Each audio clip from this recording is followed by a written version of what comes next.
अच्छा सपना बर्बाद कर दिया। हीरोइन के गले में मैं वरमाला डालने ही वाला था, तभी आप आ रहा था, कुछ देर बाद नहीं आ सकते थे। अरे पिताजी,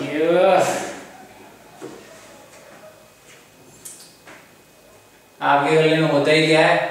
मुंबई के किसी भिखारी के गले में इससे ज्यादा चिल्लर होते होंगे।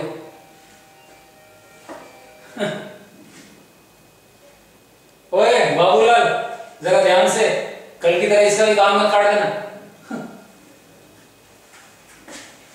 उड़ाए नहीं पिताजी, खर्च किए। रोजी के कोमल कोमल हाथ से बाल कटवा के लाया।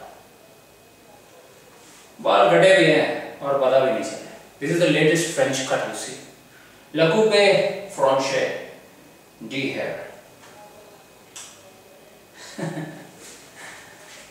निकाला नहीं, छोड़ दिया मैंने। वो क्या है कि प्रिंसिपल को मेरी बातें कुछ समझ में नहीं आती थी।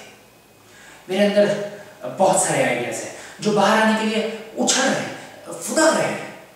मेरे पास बहुत सारे आइडियाज हैं इस देश के लिए, इस देश के नौजवानों के लिए और स्पेशली इस देश के बापों के लिए।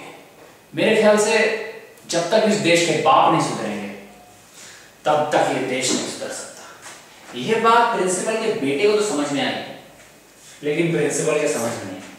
और आप है कि अरे पिताजी, अगर आपने मेरा मुंडन कर दिया तो लोग सोचेंगे कि आप सीधे ही शांत हो जाइए पिताजी, शांत हो जाइए। मेरे पास एक बहुत ही अच्छा आइडिया है। आप क्या कीजिए, ये दुकान को बेच दीजिए और उससे खूब सारे पैसे कमाते हैं।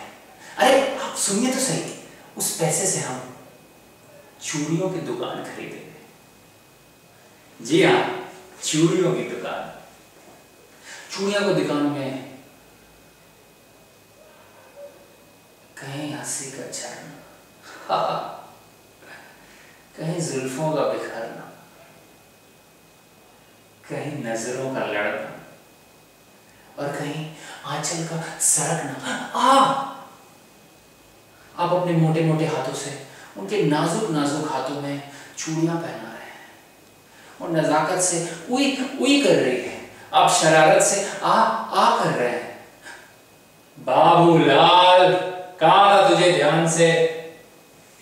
मेरे घर क्या पिताजी? अरे जरा धीरे पिताजी, धीरे। आपका तो पता नहीं, मेरी बहुत इज्जत है यहां पे।